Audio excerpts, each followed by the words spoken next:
I paid for everything. He let his mom abuse me, cheated with Emily, and tried to steal my apartment, so I destroyed them both. My name is Catherine. When I was little, my mother divorced my father and raised me as a single mom. We weren't wealthy, and even as a child, my dream was to become rich and live in a high-rise apartment. So I studied hard and worked part-time while in school, eventually getting into a medical university. Afterward, I obtained my medical license, and after working in plastic surgery, I am now working as a cosmetic surgeon. Even after my salary increased significantly, I continued saving diligently without wasting money. By the time I was 30, I had saved enough to buy a high-rise apartment. As a token of appreciation, I also send money to my mother, who raised me while working.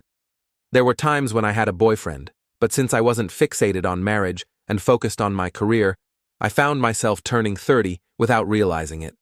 As I was thinking that maybe getting married would put my mother's mind at ease, I got a call from my high school friend Bob.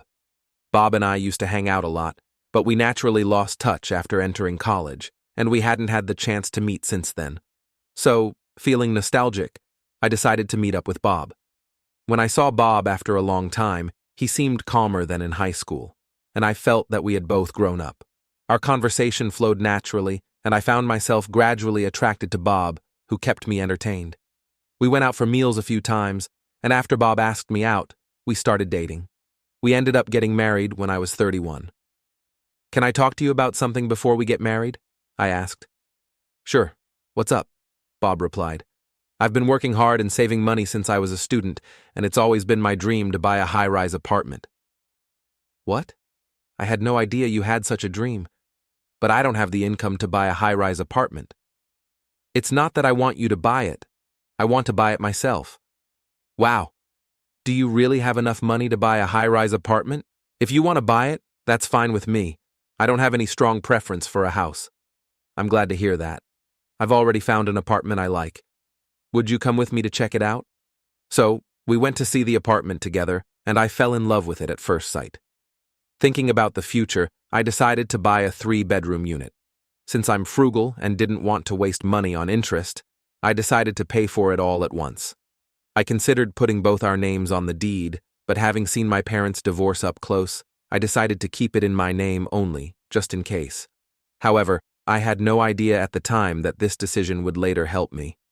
"I feel pathetic having you pay for everything, Catherine," Bob said. "Don't say that. I just bought what I wanted. Thank you so much. I don't know if I deserve to live in such an amazing place." When we first moved in, Bob was hesitant, and I regretted buying the high-rise apartment a little. Maybe buying the apartment before getting married hurt Bob's pride. But having watched my mother since I was a child, I never felt the need to rely on a man, whether it was a good thing or a bad thing. People get used to their environment, and within a week, Bob started to enjoy living in the high-rise apartment. Seeing Bob excitedly going to the gym on the first floor, or taking the elevator to the top floor for no reason, like a child, reminded me of his innocent side in high school. He still has a childlike side. I couldn't help but find Bob adorable. As we began our married life, I made an agreement with Bob. We would each manage our own finances instead of having a joint account, split the living expenses equally, and we would save $200 each month jointly. Bob was reluctant at first, but after I convinced him that we would help each other if needed, he agreed. A few weeks later, we registered our marriage and started our newlywed life. "Nice to officially be with you," I said. "Yes. Looking forward to it," Bob replied. Our newlywed life was going well. Both Bob and I were busy with work, but on our days off, we enjoyed watching movies at home or spontaneously going on day trips, making every day fun. One day, Bob asked me about a dinner party. "We didn't have a wedding, right? I want to introduce you to my college friends on our next day off. Can I invite them over?" "Sure, that's fine. I never really dreamed of having a wedding and had few relatives, so we decided not to have a wedding ceremony to avoid making my mother feel uncomfortable." Bob's mother, Sarah, complained a bit, but his father convinced her, and since Bob wasn't enthusiastic about it either, we just took some wedding photos and that was it. So I hadn't met most of Bob's friends, and I thought this dinner party would be a great opportunity. On the day of the dinner, 2 men and 2 women were coming over, and I nervously greeted them. "Hello, welcome. Come on in, everyone. Make yourselves at home. Nice to meet you. I'm Catherine. Nice to meet you. Bob, you did well. She's beautiful. This place is so spacious and clean. Everyone was sharing their thoughts. Bob, this house is amazing, one friend said. Yeah, it was tough. I saved up little by little, Bob replied. I bought it, though. I couldn't say anything, but it seemed like Bob's friends thought he had bought the house. He probably got carried away and said it himself. I understood that it's common for the man to buy the house and considered Bob's pride, so I kept quiet. I want to live in a place like this, too. Bob, give me one of the rooms, too. A female friend named Emily joked with Bob. If Catherine's okay with it, I'll get it ready, Bob replied, seeming in a great mood from all the compliments.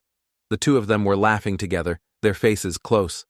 I felt uneasy about how close they were, and when I looked around, I noticed the other friend seemed uncomfortable too. Then Emily suddenly turned to me and said, "It's great that Bob bought you such a nice house." What is that supposed to mean, I thought? It's like she's saying I didn't do anything. I contributed money too. I paid for all of it, I said, angry at Emily's attitude and wanting to counter her even just a little. Oh, really? Oh, right. You're a cosmetic surgeon. I could never go for plastic surgery, she said. For some reason, she knew about my profession, which bothered me, but I tried not to let it get to me. I felt that continuing to talk to Emily would be pointless, so I forced a smile. Still, Emily continued to attack me under the guise of being friendly. Bob, don't let Catherine boss you around. Catherine, if you need to know anything about Bob, just ask me. I know him best. Throughout the rest of the dinner party, Emily kept making tactless comments, and the other friends had to step in to smooth things over. The atmosphere became uncomfortable, and we ended the party early. Emily left, looking bored. That was fun. Catherine, you must be tired, right? Bob said. Thanks. I'm a bit tired, but it's okay. Emily is really something. Yeah, she's really cute, I said sarcastically, but Bob complimented her. What? Oh yeah, she's cute, but Emily is always very close with people. Sorry about that, Bob said, smiling happily. Indeed, Emily sat next to Bob during dinner and was quite touchy. Yeah, it seemed like you two were really close. I found it hard to talk to her. You're just too smart, Catherine. Emily is a typical modern girl. Why does he always side with Emily? I thought. I see. Sorry, but I'm tired, so I'm going to bed. I couldn't stay calm, so I went to bed feeling uneasy. After that, Bob started going out with his friends more often. I don't like being controlling, so I didn't say anything, but our first year of marriage wasn't as enjoyable as I had hoped. Then, as we entered our second year of marriage, Bob suddenly said something surprising. I'm thinking about changing jobs. I don't feel like I belong at my current company. There's a lot of overtime, and all my bosses are jerks. He started complaining more and more about his job. Even though he said there was a lot of overtime, it was only about 2 hours at most, and only a few times a month. But I don't think your overtime is that bad, and your salary is pretty good. Wouldn't it be a shame to quit? Are you going to a job that pays more? Work isn't all about money, you know. Well, that's true. I felt a bit guilty from my narrow perspective. Since we don't have a mortgage, it should be fine, right? Your money is our family's money, isn't it? It's okay if I don't work for a while, but if we have kids, I won't be able to work for a while, so I'd like to save up while I can. So, you're okay with me getting depressed? Why would you say that? Because you're pushing me to keep working when I'm struggling. But you've never complained about your job before. If it's that bad, maybe you should see a doctor. Bob looked a bit panicked. No, it's not that bad. But anyway, I'm definitely changing jobs. It seemed like Bob was set on changing jobs and wouldn't listen to anything else. All right, but find a new job before you quit, I said, setting this condition, and he agreed. However, a month later, Bob quit his job without having secured another one. Wait, you quit without finding a new job? What are you going to do next? Don't worry. I'm asking one of my friends if I can interview at her company. When I pressed Bob about it, I was surprised by his unexpected answer. Your friend's company? Yeah, she works at a restaurant, and I thought I might work there. Is that a full-time position? Well, probably, Bob answered while avoiding eye contact. I suddenly felt a rush of anxiety that it might be a part-time job.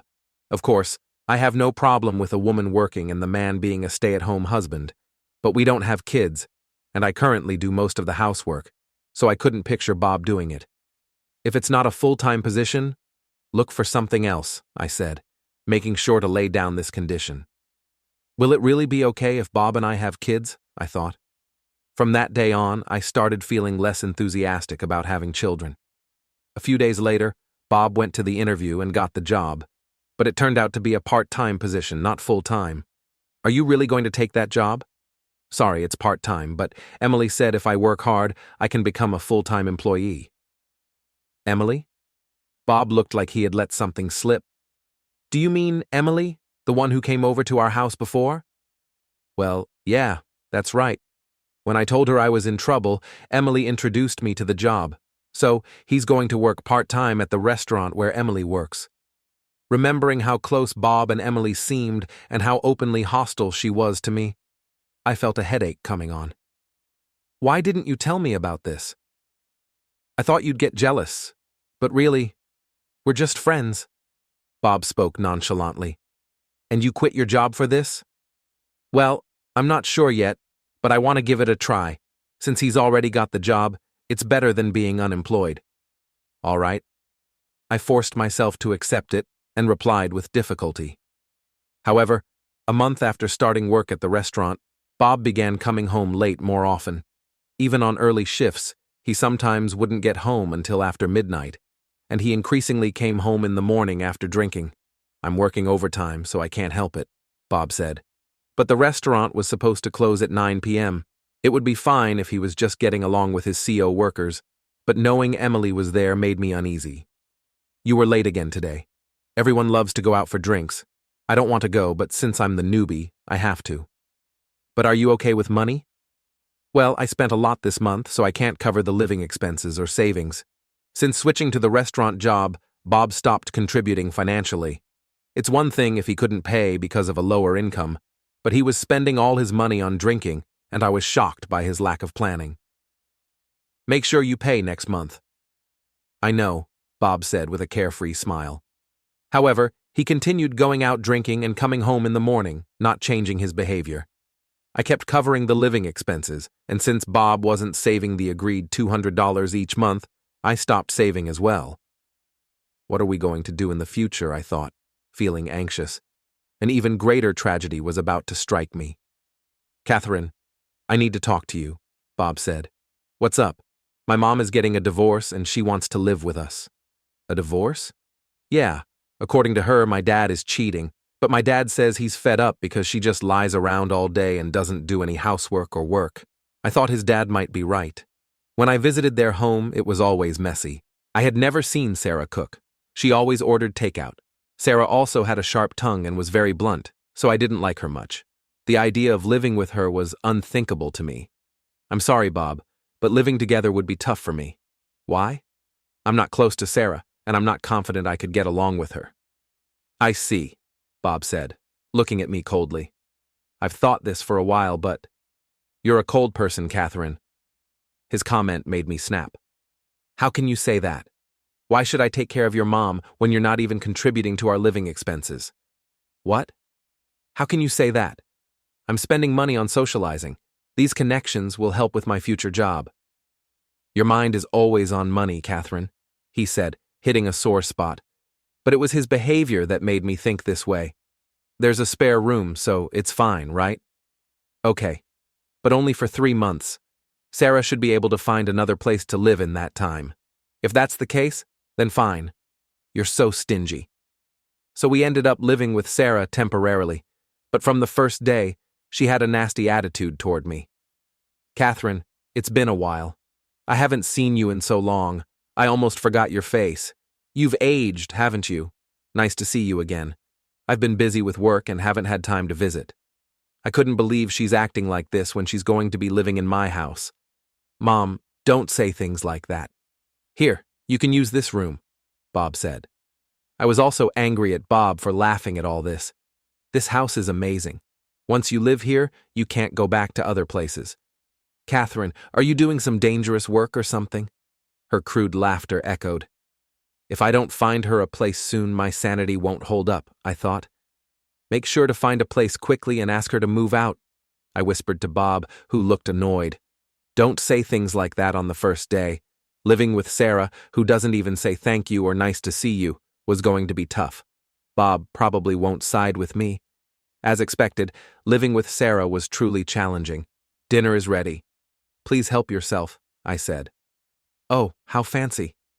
It doesn't look very tasty, though, Sarah replied. I'm sorry. I hope it suits your taste. It seems a bit odd. Sarah would criticize my cooking but still asked for seconds. Moreover, when I was cleaning, she would yell at me. Hey, I can't hear the TV. Are you doing this on purpose to annoy me? I'm sorry. I have to clean now because I have to go to work soon. Can't you do it after you get back? Are you hinting that you want me to leave? She would yell and boss me around no matter what I did. I was so stressed that I asked Bob to do something about Sarah's attitude. Mom is hurt from the divorce. Let her have her way a little. There was no way she seemed hurt at all. Sarah just watches TV all day and doesn't help with anything. Mom is a guest. She doesn't have to do housework, Bob said, always siding with Sarah. But he didn't take care of her and still came home late, just like before, which made me angry. His current salary was only half of what he used to make, around $20,000 a year.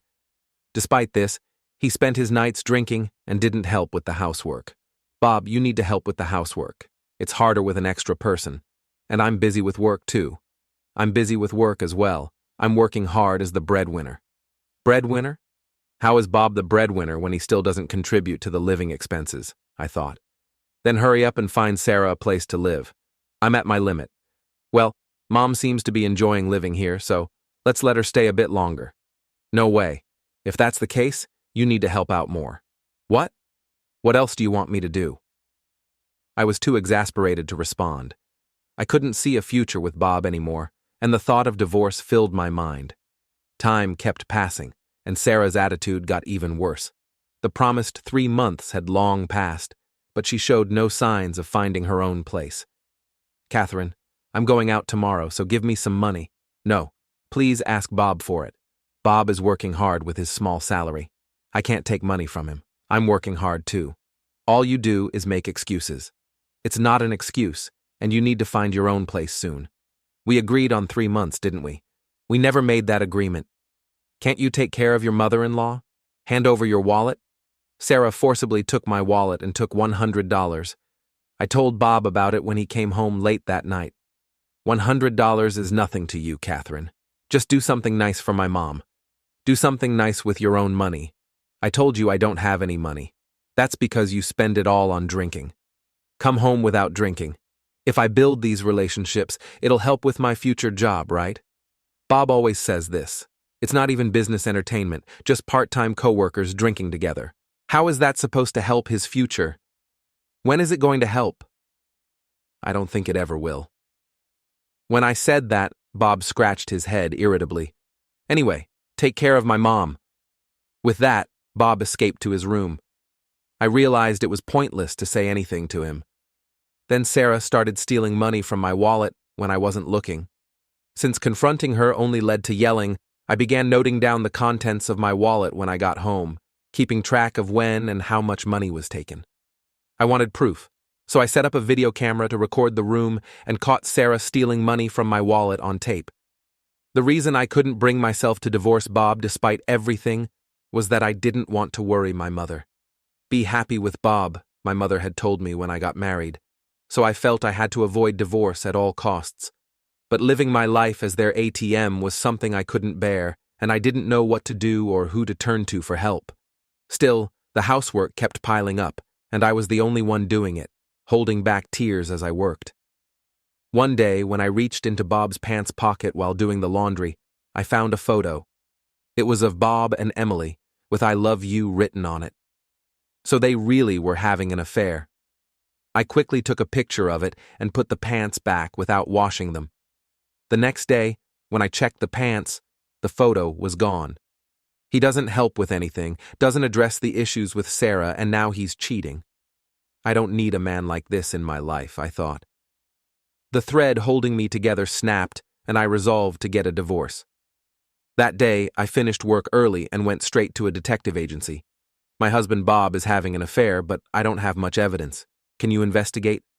Sure, it'll take about a week. Is that okay? I was worried if they could gather evidence in just a week, but about 5 days later, I received a call from the agency and rushed over. Bob is indeed cheating. Here are the photos. A lot of photos were spread out on the desk. They showed Bob and Emily walking arm in arm, going to Emily's house, and even holding hands on the street. Do you know this person? Yes, that's Emily, a friend of Bob's. She's been to our house once. I found a photo of them together in Bob's pants pocket. I see. Since we could take this many photos in just 5 days, it seems he's visiting her frequently. I took the evidence to a lawyer and started the process of getting a divorce. That night, I called my mom. Hello, Mom. How have you been? I'm good. I'm so happy you called. How are you, Catherine? Hearing her voice, I started to cry. Catherine, are you okay? Did something happen? I want to get a divorce. I'm sorry I couldn't be happy. Crying, I told my mom everything that had happened. She listened without interrupting and stayed with me until the end. You don't need to stay with someone who doesn't value you. It's okay to leave and find happiness afterward. You don't need to apologize. Thank you, Mom. She kept talking to me on the phone until I stopped crying, and listening to her voice, I realized that she was the only family I needed. A few days later, I was sleeping in my room when I woke up to the sound of Sarah and Bob talking. Sarah's voice was loud, so I could hear everything. Hurry up and get Catherine out of here. I know. I think Emily will love living here. I quickly turned on my phone's voice recorder. The mortgage is paid off, right? Just get Catherine out and let Emily move in. Bob, make sure your name is on the deed. Oh, I can just change it without her knowing. Change the name on the deed? I don't know what they're planning, but I need to gather all the house documents quickly, I thought. Emily is much nicer than that arrogant Catherine. Bring her over next time. Got it. Once we get divorced, I'll get half of Catherine's money and we'll be rich. Exactly. Just get all her stuff out of the house. That sounds like a plan. Their voices were loud and clear, and I got everything recorded. I was determined not to let them take my house or money.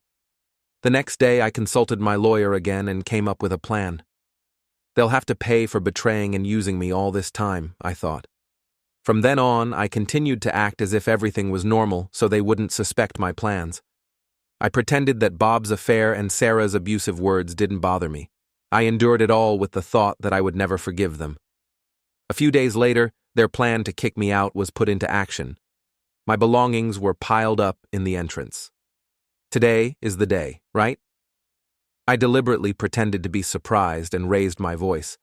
Of course, I had my voice recorder on. Hey, Bob, what is this? You're finally back. We packed your stuff for you, Sarah said.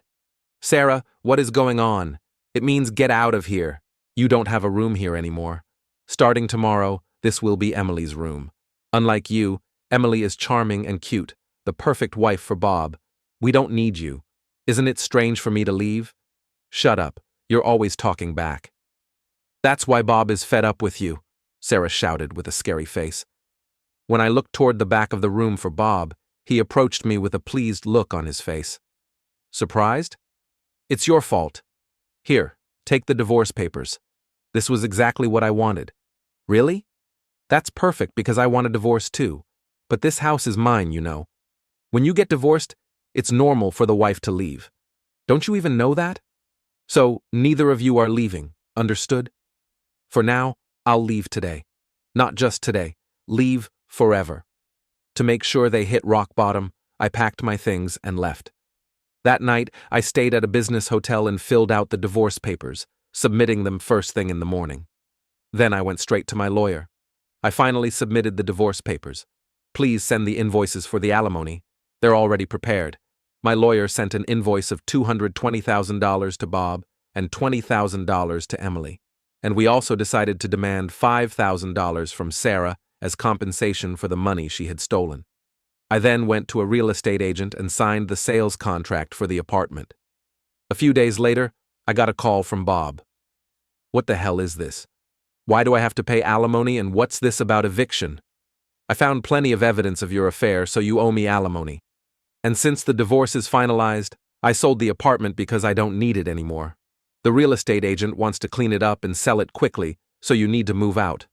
I had a real estate agent I knew show the apartment and put it up for sale while Bob and Sarah were out. Of course, it was priced lower than the market rate due to the circumstances, but I didn't care. I had considered keeping the apartment, but the thought of living where they had stayed made me sick, so I decided to sell it and kick them out. What are you talking about? You can't sell it without my permission, and I didn't cheat. Don't make me laugh. That apartment was bought with my money and is under my name from before we got married, so I have every right to sell it. As I spoke, I sent the affair photos to Bob's messaging app one by one. What is this? I'll apologize for the affair, but please spare the house. Spare the house? It's my house and you didn't even contribute to the living expenses. You even cheated on me. You have no right to live there. Then I received a message from Bob. It was a photo of the house deed with Bob's name handwritten on the ownership section. Look, my name is on it too. Did you write that by hand? Do you seriously think that would work? But when I asked them to change the name, they said I couldn't do it without you. I thought this might work. I was astonished by Bob's ignorance. If you think that's going to work, why don't you ask a lawyer? By the way, that's a fake deed I made on my computer after hearing you talk. I left it there on purpose. What the hell? You tricked me. Where are we supposed to live now? That's not my problem. Maybe a hotel or a cheap apartment. Then I could hear Sarah yelling in the background. My mom is old. Don't you feel sorry for her? If she can yell that much, it means she's healthy. Have her get a job somewhere. What a woman. Better than a man who doesn't pay for anything, cheats, and tries to steal my house. Now pay the alimony quickly, or should we settle this in court? I don't have money for a court case. Please at least lower the alimony. Bob's voice sounded like he was about to cry. The alimony is standard, so don't worry, but I need it all at once. If that's not possible, let's take it to court. I'll win, though. No way. I heard Bob's weak voice, but I felt no sympathy. Don't be ridiculous. Suddenly, Sarah took the phone. Oh, it's good to hear you're doing well. Please return all the money you stole from my wallet. I have footage of you stealing it. The money and the apartment are mine. You really are an insolent woman. Yes, I'm insolent, and I will never forgive you. From now on, contact me through my lawyer. Even though they called me repeatedly after that, I ignored all their calls. When it got too persistent, I had my lawyer give them a warning call, and the calls stopped immediately. I successfully divorced Bob and sold the apartment. Later, the real estate agent contacted me because they wouldn't vacate the apartment, so I hired movers to retrieve my belongings and headed over there. I unlocked the door and entered with the movers. Catherine, what are you doing here? That's my TV, Bob said. Ignoring Bob and Sarah, I began the moving process, one item after another. Stop it. Then Emily approached me. Catherine, please stop. I want to be happy here with Bob. I see, but this is my house, and I've already sold it. You have no right to live here, so please leave. You can live together if you buy them this house. I said this and packed all my belongings into the truck.